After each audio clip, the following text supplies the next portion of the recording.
everyone, welcome back to EdgeNext series. Today we're going to talk about technical challenges and innovations in China's unique digital landscape. For those who are joining us for the first time, my name is Caillou from EdgeNext, a global edge cloud service provider that specializes in APAC, China, and MEA region. And we're so lucky to have Josh with us again. He is an expert in cloud industries for many years. So Josh, do you want to spend some time to introduce yourself and talk about your background? My name is Joshua Johnson. I am a solutions provider for EdgeNext. I've been working in cloud and CDN industry for about 25 years. Watched the growth of it from just being a nascent industry to through what has become now a very competitive landscape, as well as an integral part of the internet industry. Josh, thank you for sharing your experiences. It sounds really amazing, and I can't wait to hear your insights during the discussion. So Josh, could you give us a quick definition on what is ISP and the role of ISP in internet services? Okay, so an ISP is an internet service provider, and there's different ones. You can look at them from different ways. You've got tier 1, tier 2, tier 3 ISPs. You've got tier 1 providers, which are your very large bandwidth providers, ones that everybody knows, that provide very, very large interconnections globally. They're ones that have the undersea cables that interconnect everybody around the world.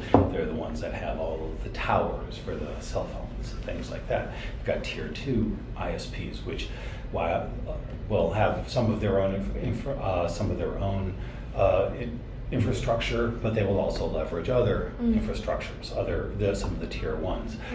They'll be more regionalized, or they will be, whereas a tier 1 might be a global company, a tier 2 might be more just regional into Europe. It might be regional to North America. Tier 3 gets even more regional. It becomes smaller. It is oftentimes the tier 3 are the ones that you associate with home use, interconnectivity.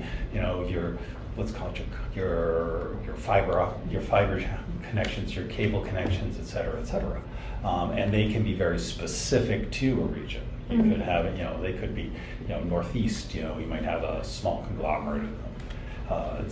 So they are the ones that essentially provide the underlying infrastructure, the bandwidth for the data to flow from point A to point B, and they work together to pass that data for end users and provide them access to this wonderful world of the internet. Oh, that's so cool. That's a really neat overview to me.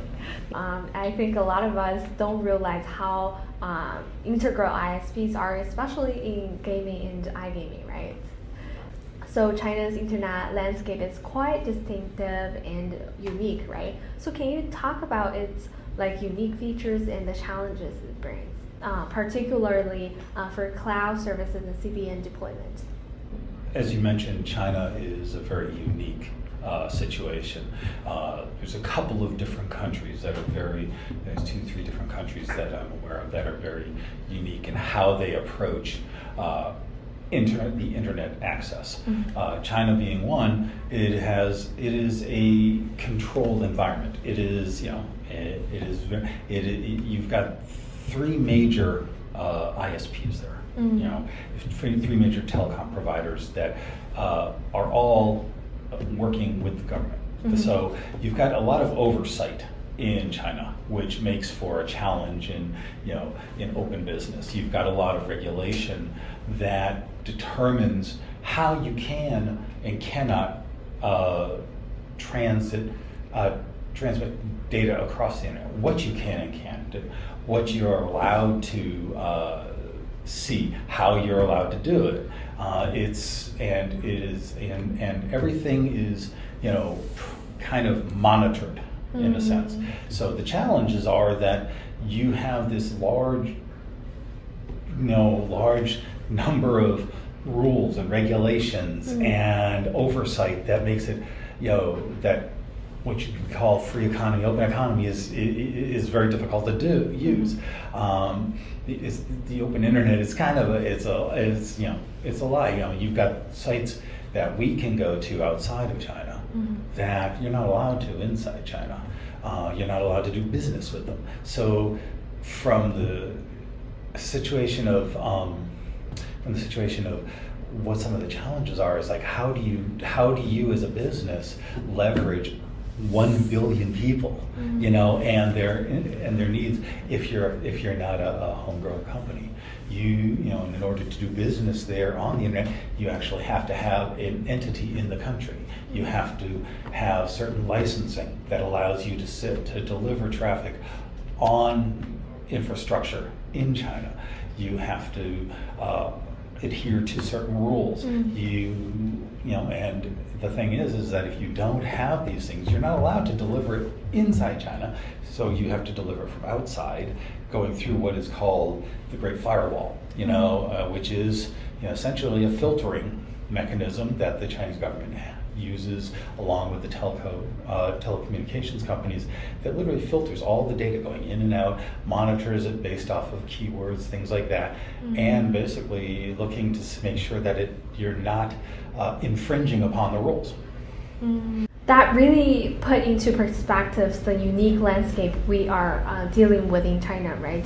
I think at EdgeNext we face these challenges firsthand, and I feel like it's a constant effort to align with our cloud solutions and its features, right?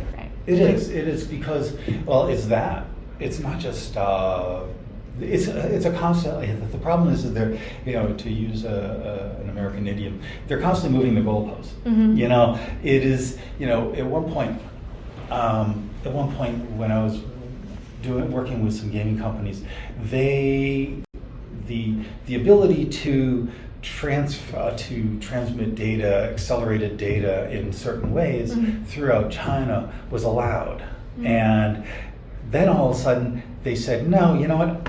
You're doing it in such a way that I can't monitor it now, so you can't do that anymore. So they shut that down. Now you have to find a different way. And so all of these, you come up with solutions, you come up with technical capabilities that work now, but you don't know if tomorrow they're going to change. You look at we spoke previously about the gaming world, and gaming and video gaming is huge in China. iGaming not allowed, but it's there. But video gaming is huge. But the rules that they have created in the ability of its citizens to play games have gotten stricter and stricter and stricter. In order to deliver a game in China, you actually have to get licensed. You have to pass, it has to be an approved game. And they sometimes stop approvals.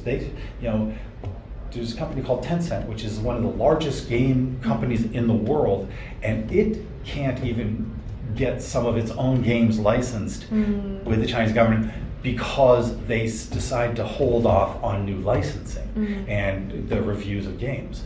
If you look at that now, you start looking at cloud providers and the technologies that they have, and the fact that we as a cloud provider have to look at our customers, our clients that want to live there, that want to deliver in there, and say, okay, number one, are you even allowed to do business in China?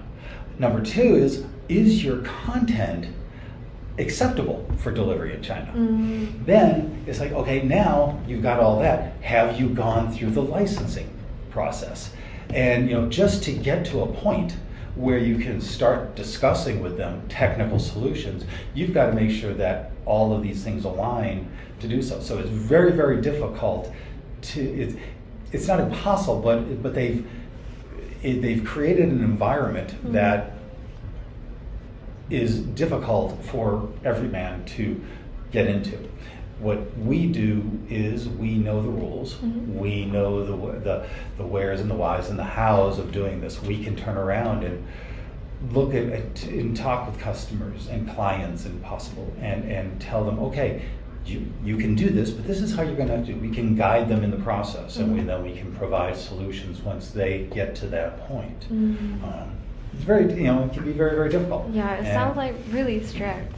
It can be very strict. I mean, you never know. I mean, they, if you go there, there are certain, like I said, there are certain applications that we don't think twice about using here, out, in the United States, that you can't even get to in China. That you can't even, Google, not even allowed. Facebook, not allowed. You can't get to them in normal means, normal ways. You actually have to kind of, what you say, subvert or go around the rules to get to that stuff. I mean, many people do, but it's still, you run the risks, and so and some of it is from my opinion, and this is my opinion, some of it is done in a way to, limit things, but it's also there's a way of focusing the business on Chinese businesses, in country, to grow homegrown businesses. Let's not take the businesses from outside and give them the opportunity to make tons of money. Let's make sure our own citizens, our own businesses, our own companies in China are getting the advantage of its citizenry. And given all these challenges, how do companies like EdgeNext navigate the CDN environment in China? Like, are there specific requirements or regulation we should be aware of? Well, I mean, number one, it helps having, number one, we have to have a business entity there. So we have a business entity there and we ascribe to the rules that they've defined. We know the legislation, we know the people, you navigate it carefully, you check, and you become very, very, discerning as far as who your customers are. You make sure that you're not going to run into these hurdles, that you're not going to go over and all of a sudden, bump up against the censors or bump up against the laws and so forth, because there's always the risk. There's the risk that even though it might not, because the CDN is essentially accelerating many, many, many, many different types of businesses' traffic. We don't own that traffic, but it is our name and our reputation that's at risk. We could very well be, blocked, shut down. Our IP addresses blocked from being able to do things, simply because one of our customers or our clients decided to do something that we didn't know about and push data across that they're not supposed to, pull data out that they're not supposed to, and they broke a rule. But because of that, we're responsible. In the end, we are responsible. And so we are very diligent in making sure that what we do in China is within the rules. What we do with clients is within the rules, and to make sure that we direct them on the proper ways to do things. Okay. So thank you, Josh, for sharing. And lastly, let's delve deeper into the CDN strategies. I am really curious what advanced technologies or strategies our ISPs are using nowadays for optimized content delivery. Well, I mean, there's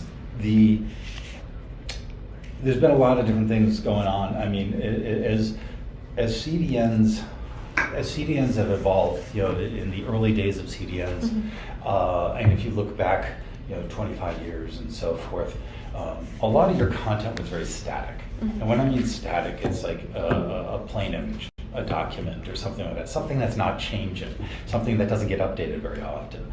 And at the time, latencies weren't even a thought. Latencies, well, they were a thought, but you start doing bake-offs back 25 years ago, and people, would go and say, okay, I'm going to use a CDN to accelerate my content, and it might be 3 seconds was an acceptable amount of time to render a web page, one page. And then, you might have a competition against somebody that's 3.5, and they're like 3.5 seconds. Now, 3.5 seconds is not a long time. But you look at today, and CDNs today, they're talking in milliseconds, portions of a second. So that same page 25 years ago that rendered in 3 to 5 seconds, which was acceptable, now they're expecting 300 milliseconds. So that same page is 1/3 of a second.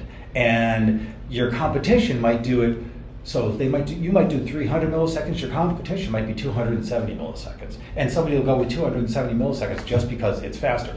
But you and I can tell you right now, you don't know what 30 milliseconds is. It's a blink of an eye. But that's how competitive it is. So the technologies that are being used is faster memory, ways of parsing data, ways of pushing data out ahead, predictive caching. Was pulling data. There's algorithms that are created within the industry that say, okay, this is the type of traffic, this is what this end user is. I'm going to go back. I think they're going to go grab this next page or this next page, and you start and these predictive caching mechanisms bring that data to the front, bring it out to the edge networks so that it is there before it's actually asked for. You look at some of the protocols early on in the streaming industry. RTMP, RTSP were protocols that were used, and they're very solid protocols for delivering. But now the need for near real-time transactions, near real-time streaming, and the fact that the support of RTMP was through a Flash player, which was through Flash, which was a container that was very buggy, and nobody supports Flash anymore, so RTMP delivery is not out and it wasn't as scalable. Now you've things got WebRTC, and you've got these protocols that are sub 1 second delivery protocols that are being used. They're constantly developing new ways of pushing traffic out, new changes to the standards that are used. Pipelining is much more used. You look at Google has been on the forefront of developing different encoding capabilities, encoding protocols. Also, our codecs have also been in the forefront of using different delivery protocols, and then China incorporating them into the standards. So you look at those things, and then your ISPs, once again, they're paying a lot more attention to number one, latencies, the routing mechanisms use, and the peerings that they go on, and getting into different places. Subsea cables are being pushed across so that they've got better they've got better coverage. They're using DDoS protection, a lot more protective security within their networks. They're building into their networks. Some of the ISPs are even starting to incorporate caching systems into their networks for the popular content. So they will contract with CDNs and so forth that have very popular customers with popular sites. Short form video sites that are very popular. They might turn around and take that, talk to a CDN that delivers that, and put a caching node right into their ISP, into their different POPs. So in order to not only provide better performance, but also to decrease their costs and their upstream costs to other ISPs. So it's working in concert with that. They're always looking at how can I decrease my costs, and how can I improve the end user experience. The only problem is while they're decreasing their costs and improving the end user experience, those of us that have to contract with them aren't really reaping the benefits of it, because they're still charging us a lot of money to use that stuff. But they're looking at it from the point of view of ISPs, looking at it from the point of view is like, look, all of this data used to be that there wasn't a lot of bandwidth being used, but now you look at your Netflix and your Hulus and your streaming services and things like that, and the fact that they're using high definition video streams and so forth, and their data usage on these pipes is getting greater and greater and greater. So they're looking at ways of capturing back the money that it's costing them to fill the pipes. It sounds like a collaboration effort between ISPs and CDN. It can be a collaboration effort, but it can also be when you're talking about security and caching and so forth, but it can also be a competitive nature. There was a time when there were certain ISPs were actually purchasing CDNs themselves and making them part of their product offering. Problem is, and I really haven't seen an ISP that has successfully purchased a CDN and then grown it as a business. They've always just kind of maintained it and kept it as a business, seen it as a way of just buying customers. And then eventually all of these ISPs that had bought CDNs and so forth, they sell off the CDN assets and they sell off the business. I don't want to get in it anymore, because it is a very, very competitive market, and the dollar figure that they're getting from these is not big. Where they're getting the value is the cloud services that they can actually incorporate and then resell to their customers. That's right. It's a collaboration work between ISPs and CDNs. So at EdgeNext, we prioritize this to ensure the safety and the security of online gaming and iGaming. So for our audience, we hope today's discussions has given you a lot of insights about the technical challenges and innovations in China's unique digital landscape.